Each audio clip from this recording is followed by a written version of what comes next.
I already know Russian. That's definitely going to help me a lot. As Russian people say, "Цой жив." I grew up without internet. Russian, тоска. Yeah, MEPhI students don't have free time. I guess you can find it, but you have to be Bright colors, sunny beaches. like really smart. That's impressive. There are like, I don't know, maybe 500 students here in Russia. Oh, wow. Hello, my dear friends, and welcome to the next episode of the podcast Friendship Without Limits. We are filming at the National Research Nuclear University MEPhI, which is the backbone university of the Rosatom State Corporation. Why we're filming there? Because there are more than 1,000 students studying in MEPhI every year, and together we will know why they choose studying in Russia, and we'll know more about different cultures and traditions. This project is being implemented with the support of the Rosatom State Corporation as the part of the development program until 2030.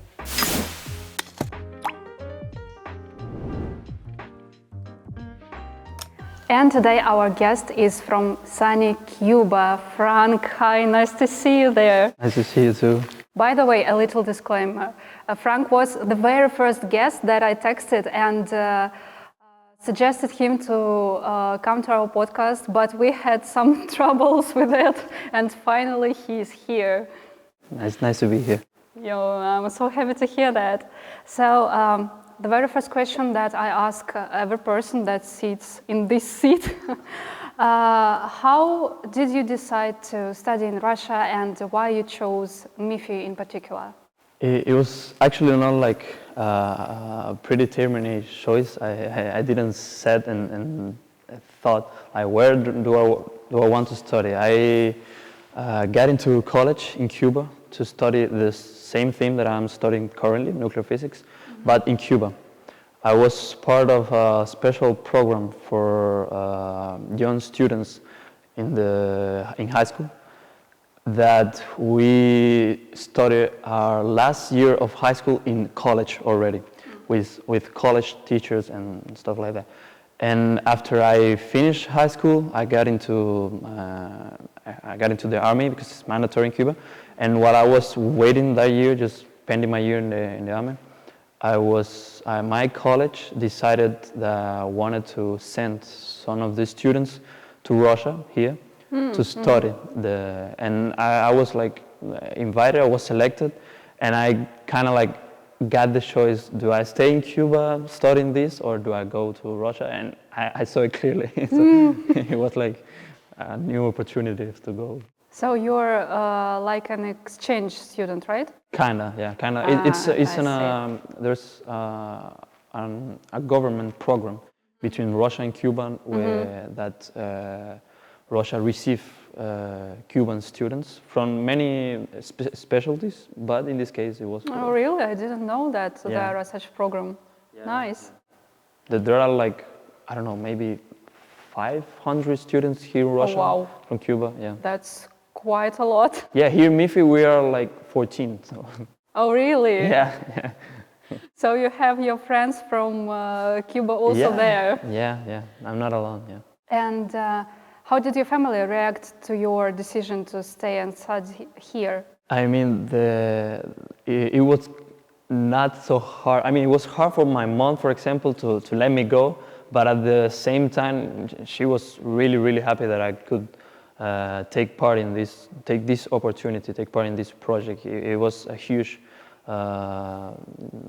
news in my family, because it's hard for them because I'm in the other part of the world, like really far away. Yeah, quite far. Yeah, in a very different country and in many aspects. But they took it really well. It's hard, and it's hard for me too, being so far away. But they took it well. How do you like your life in Russia?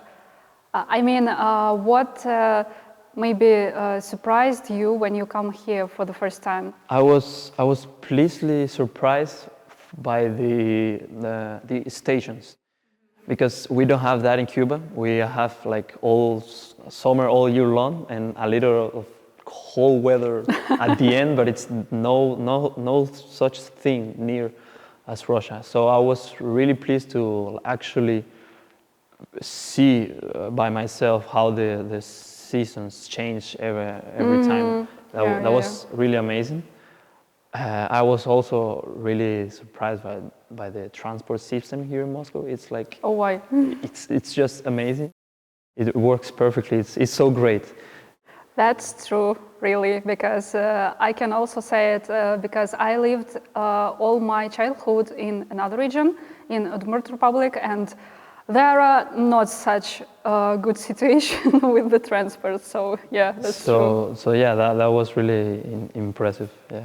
And when we talk about Cuba, I think that most Russian people associate it with bright colors, sunny beaches, summer all year long, as you said. Yeah, that's true. Like retro cars, something like that. So what do Cubans think about Russia when they stay in Cuba? Maybe there are some stereotypes that are common between them. I guess the main one is that Russia it's freezing cold all year long. I actually kind of thought that too, and it's quite the opposite because it's really hot in the summer here too. But I really thought it was like frozen all the year. You know, I thought I was going to live like almost in an igloo. I don't know, it's something like that. Yeah. Of course, not exactly that, but yeah, that's one of them. I don't know, maybe that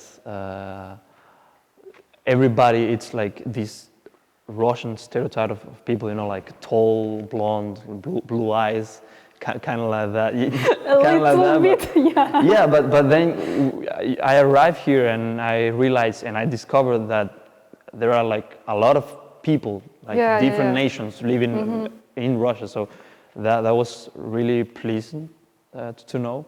And most people don't really think about that in Cuba. So we have this image of the Slav, you know, all Russian are like that. So yeah, we have that too. And I don't know, maybe that they're really like, people don't laugh, people don't smile on the street.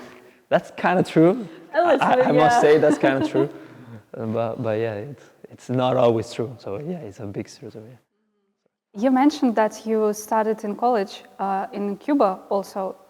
So do you see any differences in your student life in Cuba and in Russia? I would say there are quite a lot of similarities too, because actually Cuban took a lot of their program stuff from the Soviet Union by the time. But I'd also say it's different because, at least for what I remember, it wasn't so focused on theory. It was mostly focused, of course we also had theory, but we had like most of the exams, most of the things were like exercises and stuff like that. And here you have to like know a lot of questions, like a lot of theory. It's mainly focused on that, at least in the first 2 years, but I would say in the third too. And yeah, and also the quantity of the work. It's a lot in here. It's really a lot, and kind of like that. But they're kind of similar in the way it's structured. We also cannot choose. We also cannot choose our topics, our subjects. It's a mandatory program, as it is in Russia. But yeah, it's kind of like really loaded here in Russia. I see. And what about free time? Yeah, I think we have more in Cuba. Yeah. Yeah, MEPhI students don't have free time. That's kind of true. It's hard to find it. I guess you can find it, but you have to be like a really exceptional, organized person that I am not. So for me, it's difficult. Time management is everything. Yeah. And if we talk about Cuban people and Russian people, what are the differences in mentality?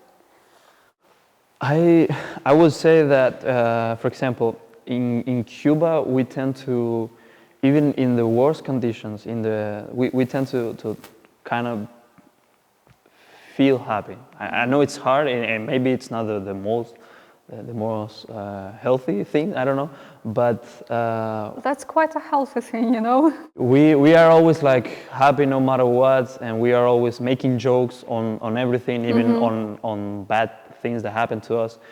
And here in Russia, those are more like I mean, happy moments. You have to it's not always, and when you have it, you embrace it.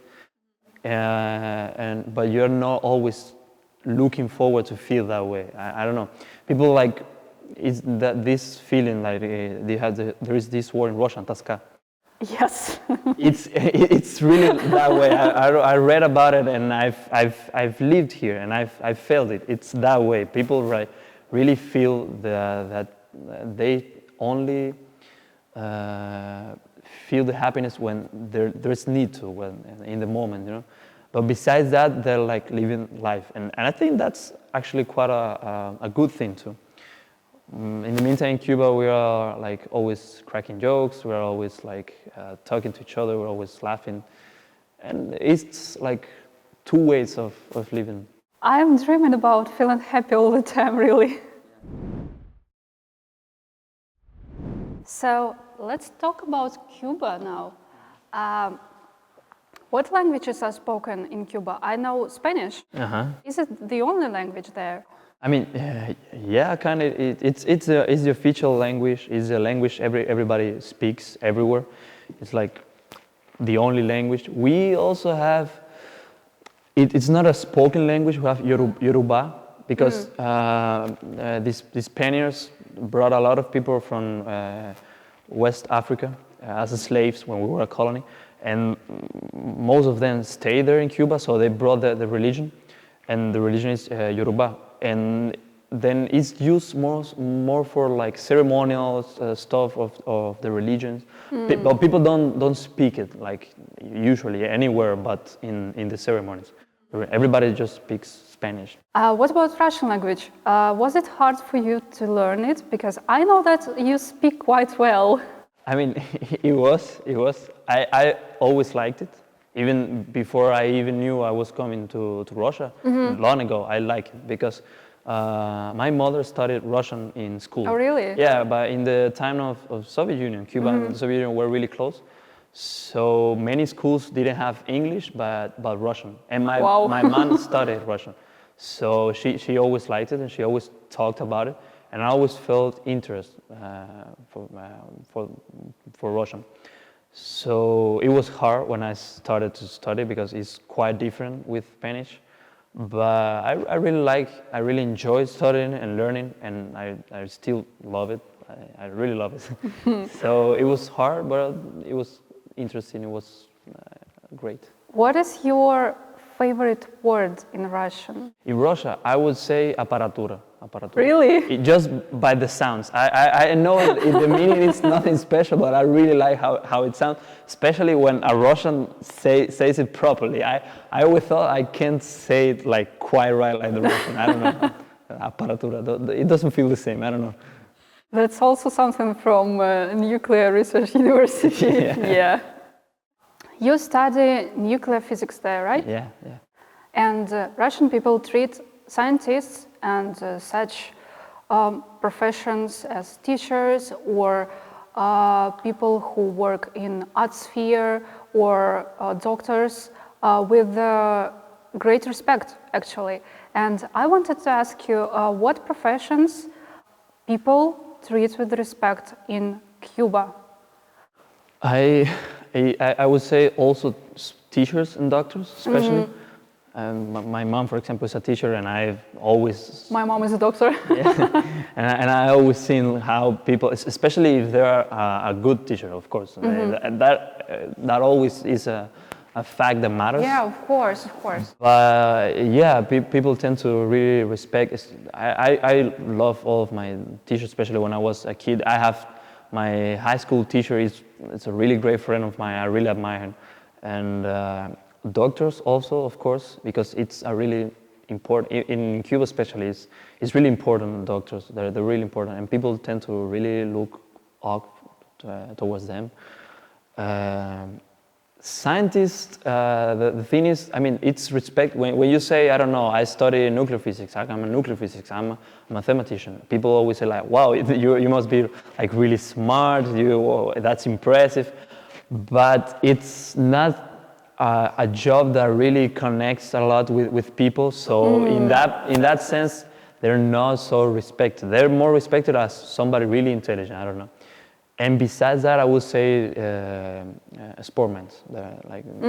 We love sports. We love watching them, and we kind of have a really good sport movement. So we have a lot of people to be proud of in the sportman What arena. kinds of sports in particular? Soccer?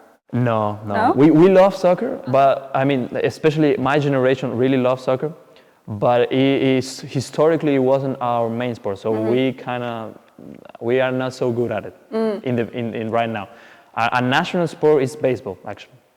Oh, really? Yeah. Wow. Our national sport is baseball. I really thought that this is an American American. sport. Yeah. I mean, it is an American sport, but we are really close to them. So all of the Caribbean, all of the countries from the Caribbean, Cuba, Puerto Rico, Dominican Republic, play baseball, and it's really, really popular.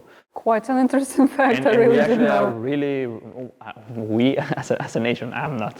I mean, Cuba have really good teams. They even have won like Olympic medals in baseball. But beside baseball, we also love box. I would say we are the best country in box. Really? Yeah. Box, judo, yeah. The Roman fight. I don't know if that's a word in English. I don't know. I understand, yeah. It's especially in combat sport. We are really good at it. When I was preparing for our talking, I saw a really interesting fact about Cuba that Cuban people recently use internet. Yeah. I mean, we haven't been using internet for so long. We had like data, mobile connection, just like no Wi-Fi, but the other one, data, since 2019 maybe. It was when before that we have Wi-Fi, but it was like there were public spaces with Wi-Fi where you can go and connect an hour to, and it was quite expensive at the time. Right now it's gone cheaper, but yeah, we haven't used. For example, I grew up without internet, and most people from my age, from other countries, they grew up with internet. That's what I think that in Cuba, that there's this generation stuff like millennials, Gen Z, and all. In Cuba, it's like it's moved, because we share experience with people older than us from other countries, because we grew up as them without internet. I had my first phone like when I was 15, maybe. So. Me too. Maybe a little bit earlier, but like 2 or 3 years older, but still. And it didn't have internet. Yeah. So it was for my mom to call me and to listen to music. So. I heard that there is a statement in Spanish, which I can't pronounce right. I don't know Spanish, so I won't. Which is translated like, I'm proud to be Cuban. What are you proud to be Cuban for? Well, I would say I don't know, our culture. I really like the people. I'm really proud of my people, the way we live. I really miss that. I'm proud for sports, as I said. I really love that. It's something to be really proud of. Many achievements actually that Cuba has gotten throughout history. I'm really proud of stuff like that. I'm really proud of, I would say, our independence, the way it was, as we learned it in history. And I don't know what else. You named so many things. That's great. I would say also the nature. I really like the beaches, the countryside. Yeah. and products that we have, like rum. We have the best rum in the world, as it is said. That well, I don't know, and yeah, that kind of stuff. Music. I also love Cuban music, of course. How can I forget it? Let's have some tea time and talk about Cuban and Russian cuisine.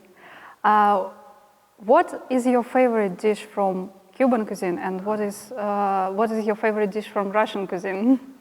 Well, my favorite from Cuban cuisine, it's most Cuban will say they don't agree with me. It's hígado a la italiana, that means liver a la italiana. Mm-hmm.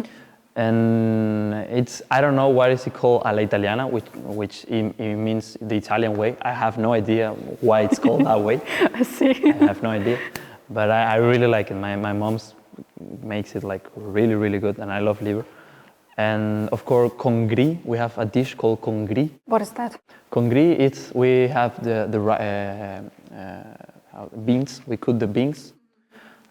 We first cook the beans, and then we take the rice, just like white rice, and cook the rice in the beans, like in the water of the beans. I think it's tasty. I like it. And then we got black, if it's black beans, or red, if it's red beans, rice. We get black or red beans. You can look it up. Congri, it's called. It's amazing. It's like we Cubans love rice and beans. There's people who literally eat that every day. They cannot eat really? if they don't have rice and beans. They must have it. So it's something like Russian people can't eat without bread. Yeah, kind of like, or without potato, maybe, I don't know. No, potato, it's for Belarus. Okay. Mostly, I think. Yeah. And from the Russian cuisine, I would say maybe borscht. It's really an interesting combination. Yeah. This salad, it's shuletka под шубой. Сетка под шубой. Сетка под шубой. Yeah, that's right. That's really also something interesting. Yes, yeah. I like, for example, salo. I really like salo with I like it too. With honey. I tried not long ago. I always thought, I remember some Russian friend told me about it, and I always thought like, that sounds strange. Yeah. But once you try it, it's really cool. Oh, I love pelmeni and varionki. I love it, both of them. Varionki with potato and mushroom. That's really amazing. Actually, I can say that a lot of Russian really love borscht and pelmeni and vareniki, but not all the Russians like селедка под шубой and sala. I like holidays, actually. And holidays. I like it. Oh, I like it. I don't like it. I don't eat it, and I actually that's a New Year dish mostly. Yeah. And when my mom cooks it, and she asks, "Oh, will you try it this year?" I always say no. I agree. It's something weird. It is weird, but it's tasty. I don't know. It's meat, cold, like salty. It's What about desserts? Have you tried? Oh, I love miedowik. Oh yeah. I love it. It's really, really amazing. Yeah. Yeah, that's one of the tastiest cakes. Yeah, I'm not actually a sweet person. I really don't like sweet stuff. But miedowik, because it is not so sweet. I don't know, because. Oh yeah. It is made with honey, and I like honey. I don't know. I'm in that sense, I'm a weird person. I don't like. No, it's. I don't like sugar, but I like honey. I don't like putting. For example, I don't like putting sguchonka, like. In the blinis, yeah. I don't like it, but I like it just by itself. So. I like blinis too. I forgot. Aliaji. I like it too. This is our second guest who said that he likes oladji because Somojit also likes them. I really like it, but I don't make it so often because you have to fry, deep fry. So but I like cooking, so I've tried to do some. Oh really? Yeah, some Russian stuff. I make blinis. What is your favorite dish to cook then? To cook them. Yeah. Like from the Russian, To cook then.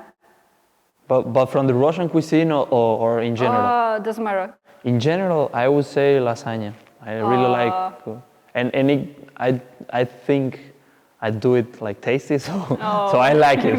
Making it for people to like it, you know. So. And from Russian cuisine? From Russian cuisine, that's interesting. I made a lot of grechka. I like it too. We don't have that in Cuba. I've never tried. And the first time I tried, I really didn't like it. But I got used to it, and I really love it now. And I mean, in the stolova, I don't know how to say that in English now. In the canteen, it's not so tasty. And maybe because of that, I didn't like it. But once I made it myself with like carrots, with mushrooms and all stuff, it's really cool. Let's talk about culture. Okay. Before our shooting, I have checked your social media a little, and I found out that you like to sing. I try. So, what is your favorite music? And you also mentioned about Cuban music. I have never heard something from it, I think. Is it something special? In Cuban music? Yeah. Cuban music, we have different types, but in general, it's known for its rhythm. It's a really rhythm music, and it's a really danceable music. Oh, I see. So we have a lot of music to dance with, and everybody, even people who don't like it too much, sometime in their life we have dance. So yeah, in that sense, it's really awesome. But we also have, of course, more quiet music. We have. For example, we have a genre, it's called trova, which is mainly just a person with a guitar and nothing more. And it's more like an author music.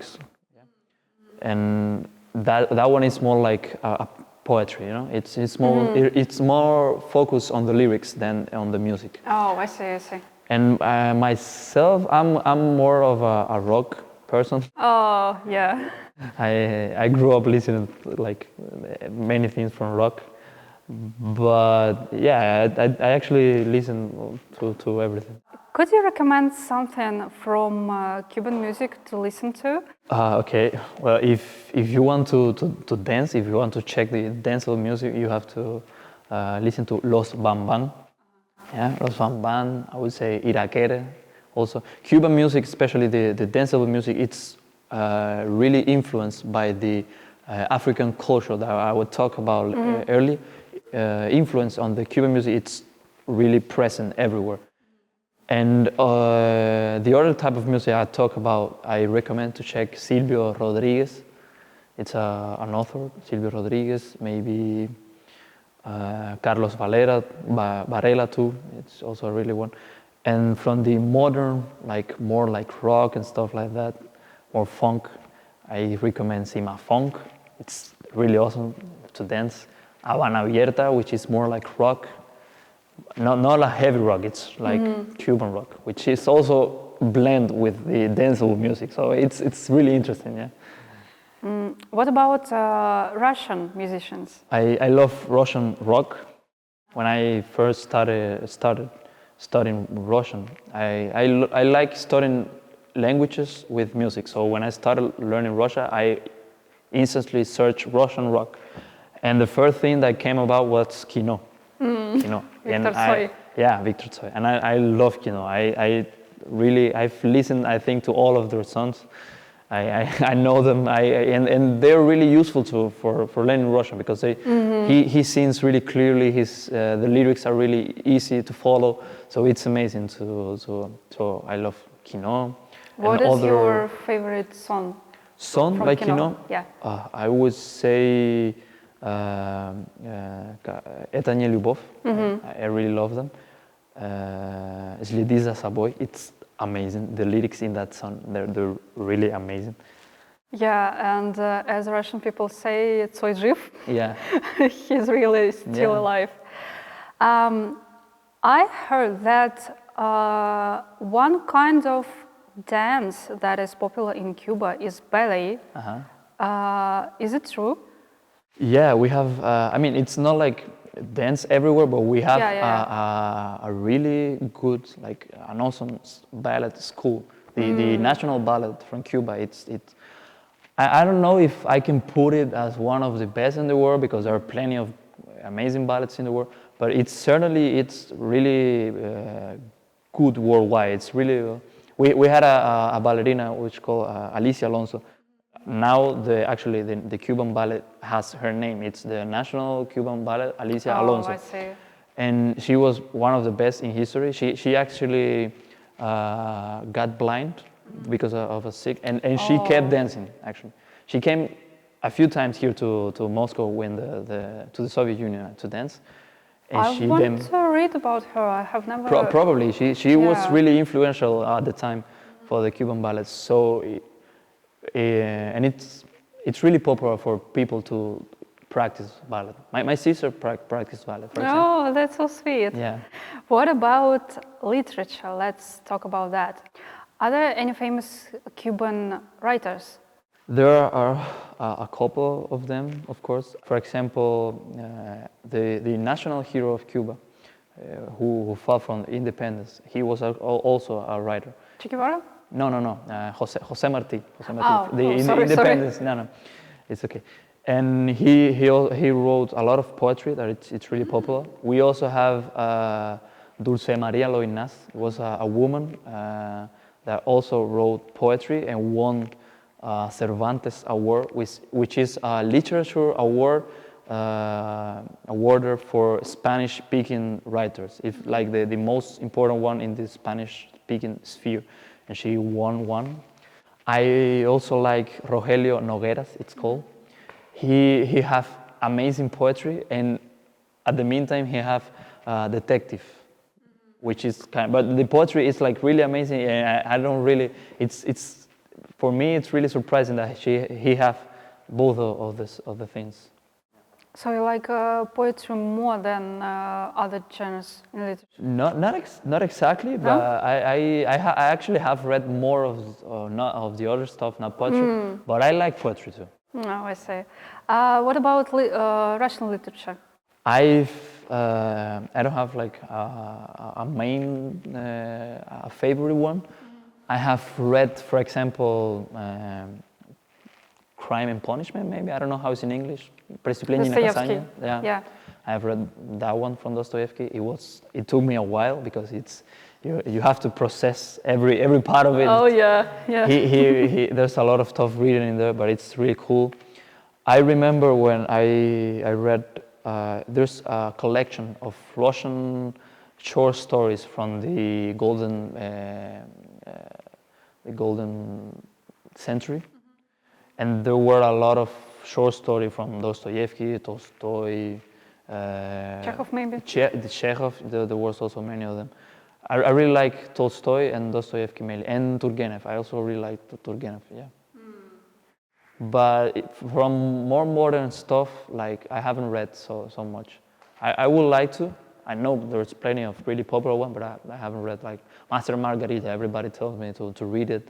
I know I will, because I love to read, but I haven't been able to read in anything but the Irodov in a while. So. Master and Margarita is quite hard for me actually, because I have started to read it for several times and I haven't succeeded. I've read those stuff in Spanish. I tried this last summer to read Ali Parusa in Russian, and I couldn't get more than the first 20 pages because I see. I have to have. I mean, I can speak Russian kind of okay, but read like literature, it's too difficult. I have to have my dictionary right away, and I spend most of the time reading because there's plenty of words that people don't really use in their life, but it's written there. As the same as in Spanish. If anybody starts studying Spanish, he can speak, but it's going to be hard to read because like literature language, it's harder. Yeah, really. Have you visited any Russian art museums? Art museums. I've been in the Tetrakovka Galleria. Oh, that's my favorite one. Yeah. I think that's the only one I've been, if I'm sure. Yeah, I think that's the only one I've been. I really liked it. Actually, I really like, I don't remember who is the author, but I really like this painting. It's called Demon Sidiashi, the Syrian demon. That's Mikhail Vrubel. I love that one. It's Also one of my favorite artists. I got my Tinkoff card and with that picture on it because it's really amazing.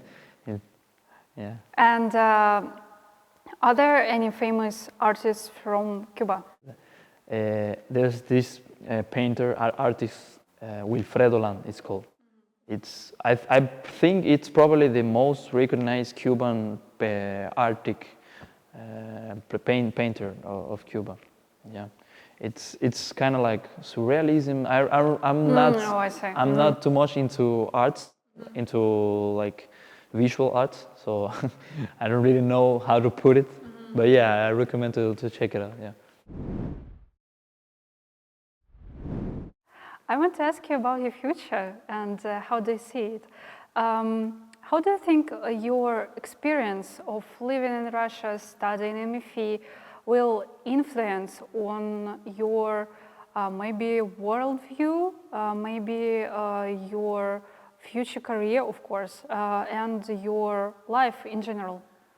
Well, the first thing that comes to my mind is that I already know Russian.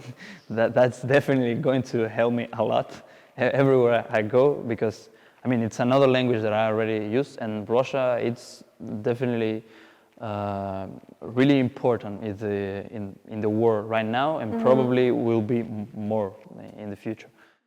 So being able to communicate with Russian people or Russian-speaking people, it's already really useful.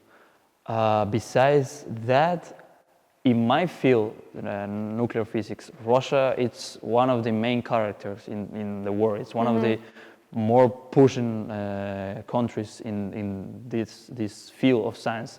So being able to study here, being able to know the Russian facilities and stuff like that about nuclear science, it's definitely really useful. For example, I take part in a project which is called Russian Nuclear Education Ambassadors, which Rosatom really helps. It's kind of like sponsored by Rosatom. And I've been able to participate in many events that Rosatom has. Oh, that's great. Yeah, like Atom Expo, and so I got the chance to know a lot of people in the field and being able to have that kind of connection, know where the world is going toward in the field. It's really useful, of course. And also, in more of a personal sense, living in a country like Russia, which is so culturally diverse, being able to know so many different people from different cultures with different backgrounds from myself and with each other, it really expands my view of the world. Really, I've been able to know people. For example, in Cuba, I've never had the chance to really know Muslim people, for example. Here in Russia, I know many Muslim people, and I had the chance to like lose many stereotypes that we have. Also, these stereotypes that we have with the Russian people, and it really helps me to understand how different the world we live in is, and how to connect with them. I really like that about being here. So nuclear physics is something that you want to build your career with? Yeah, definitely. I definitely see myself working not only in nuclear physics, especially nuclear physics, but in more a general view in energetics. I would like to, for example, be able to participate in cooperation programs or cooperate in the energetic field, in the nuclear field, for Cuba, but especially wider for Latin America. And I know Russia can help us a lot with that. So I would really love working in that kind of field. Maybe not only in the science field, being like a scientist doing scientific project and other stuff. Maybe I would also work more of in a diplomatic field in that kind of sense. maybe doing both of us of the things. I love science, but I also love more like diplomatic stuff, connecting with people, talking. I see. Yeah, that's quite interesting. Quite interesting connection, actually. And the last question for our interview, let's say so.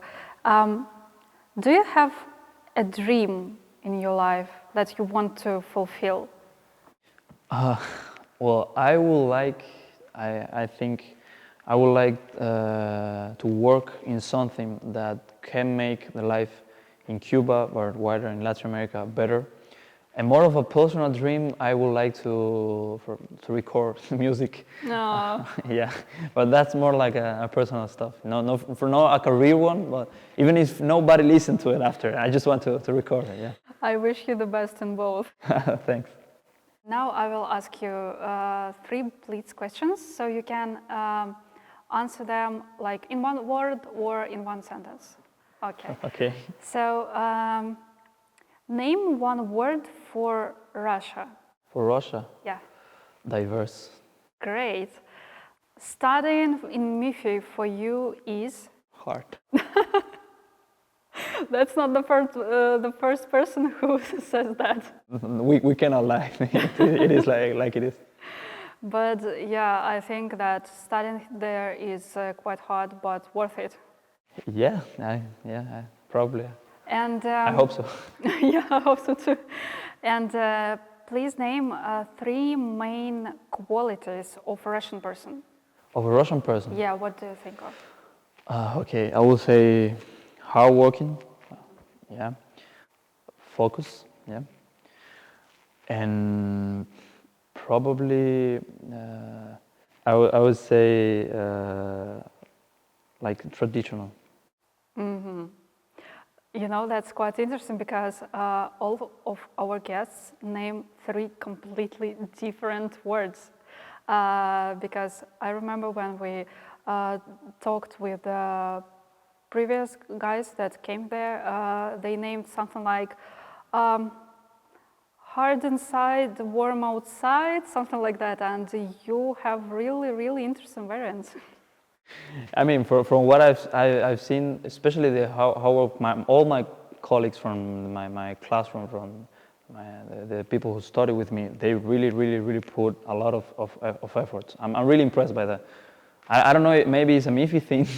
I don't know, but yeah, that really surprised me. Yeah.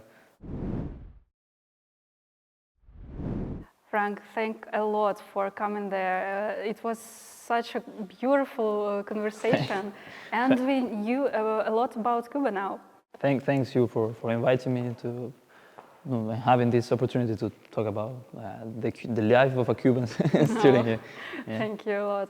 And this was an episode about Cuba, and stay tuned and watch the next episodes of Friendship Without Limits.